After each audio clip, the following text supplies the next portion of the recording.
الله صلی الله علیه وسلم صفات ګرد مخیو رنگ دې ګلابي غوندیو سواری په لو میلانو تا به دا ګمان کول کس پګمې صحابي فرمایي و ما پین لسم پګمې لم کاته د محمد رسول الله صلی الله علیه وسلم د مخلم کاته و قسم په الله چې د مخ په ډېر ډولې په نسبت سره غیله مزیدار خپل په کوم لار بچ تو خلکو له معلومات کیدو چې رسول الله صلی الله علیه وسلم په دې لار باندې لاړ دي کله به باسي بیانو هغه خپل دې ټوله کړه په یو بوتل کې به کو خدا د خوشبوئی په نیت باندې به استعمال ولا کړه ګیره غړوا د سپینو تور سپینې سپینا په ورځ کې څلور خبرې وي وګدی وي ډکې وي نری وي انختی نه وي وخته تقریبا د سر او د ګيري پاګه کې 19 وخته سپین و امام ابن کثیر رحمه الله فرمایي چې کله به تیلو نکري زور کړه هغه پکې نه معلومه ده خفګان په زر معلومه ده خوشالیم په زر معلومه ده چې کله به غوسه شته به دې ګمان کو لکه دې پاننګ باندې ستر انار چا وراړولې او چې کله به خوشاله پړقابې کوله وخته به درې قسمري وفرول موج ما بعض دې شي وکتري هغه د غوږ د نرمۍ پوري بعض دې شي وکتري د چټ پوري بعض دې شي وکتري د اوګو پوري په دې منځ کې لار ور کړی و او لا قطته ولا شته نه ګورګوت و لکه څنګه چې د سودان د خلکو غوندې دي نه وګدو لکه زړې زنانو غوندې غونډې وکته و رسول الله صلی الله علیه وسلم چې د اثر کله د شي اوغوزو هر طرف جدا جدا لاړو دا کم ځکه چې وکته جدا شوی دی په دې کتاب دا ګمان کو د سرو زرو ډکرې خو دلې شوی دا نرم لاسونه و لاس به چې الله په لاس کې ورکی یې خلاص به و کله به صحابه او اخوال په ځل کې محسوسو تا به دا ګمان کو چې ورېخم رسول الله صلی الله علیه وسلم بچ کوم ماشوم سره لاس ملاو کې یا به د قشان خپل کې ډیر وخت پورې به دا هغه ماشوم به د قشان د خوشبو بوتلو پوجا اوچتا وا تا به دا ګمان کول کې ورات چې په لګیدلې غاکونه کې درې صفاتونه واړو کلاو او برابر و خبرې به چې کول تا دا ګمان کو چې ملغلړې تیر روانې دي بدن باندې اضافه وختنه و سد دې مرین نیولې تر ملاد دې نامو پوری یو نری غوندې لیکل کې هلال انس بن مالک فرمایي وکله چې رسول الله صلی الله علیه وسلم دا کمیس خلاص کړو هغه داغ به مال معلوم چې کوم هغه پریشن ورته کړو مضبوط بدن والا انت جوړونو والا کلک په نډیر انتهایی جګ انسانو نډیر انتهایی ټټ انسانو چې د ملګرو په دې مابین کې بروانو دي سپک په اندازه باندې معجزه دا بوچتو عبد الله ابن عمر ته فرمایي چې کله به یو سړی ناڅاپي په مجلس باندې را داخل شو محمد رسول الله صلی الله علیه وسلم بلیدل نو روپ ور باندې راغی پاسړي خو شکل به ولیدلو به تجربه کې د چدر سم جدا شي انس بن مالک فرمایي عجیب اخلاق لس کال اسلامات تیر کړی دی په دې لس کالو کې د خبره مال نه دا کړی دا چې دا کار دی ولې کړی دی او دا دی ولې نه کړی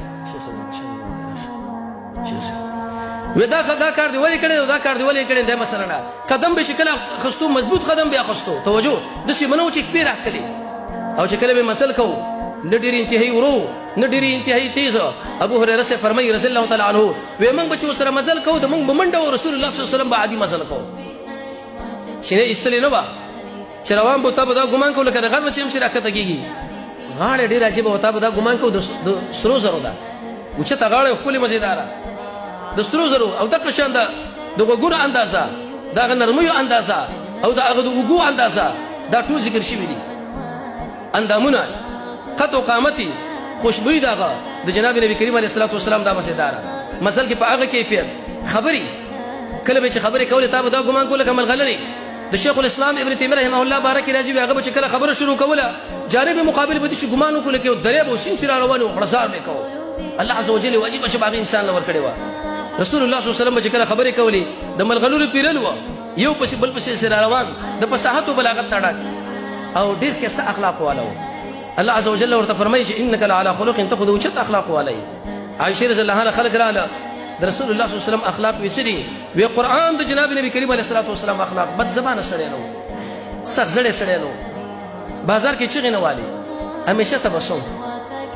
مزاح تقریبا په ټول عمر کې یو دوه مزاح کړی دي عائشه به فرمایي چې والله قسم په الله مار محمد رسول الله صلی الله علیه وسلم اوله شی بلیدل نه او انتقام خپل ځان لپاره د خلکو نه شخصي نه خو عفو به کوله اما د رب العالمین د دین په خاطر باندې به چکله د چا سره دښمنی و به ورته د انچ په اندازه باندې تیریدونه انتقام به دغه خوشتو صحابه کې ډېر انتهایی زیاته د عزت نډک سړیو انتهایی اوچت ډک بهادر سړی یو ورځ په مدینه منوره کې څه مسله شوې د چې بلا راغله بل راغله بل شور شغب پر ملګرو باندې شروع شو رسول الله صلی الله علیه وسلم دغه خون روان دی ورته مې ریګه هیڅ خبره نشته مې ریګه هیڅ خبره نشته او په میدان د جنگ کې ډېر انتهایی صابر او دغه شان ډېر حیاناک سړی چې کله به د ملګرو مخې ته تیریدو تا به دا ګمان کوله کې پیغله زنانه چې روانې دومره د حیا نه ډک انسان یو شی به چې کله بد وګڼو در په دې مخ مبارک کې به دا معلومېدو او نظر به چې چاله کوونه یو دم به نظر خبره به چې چا سره کوله د سترګې برګولې چاله نه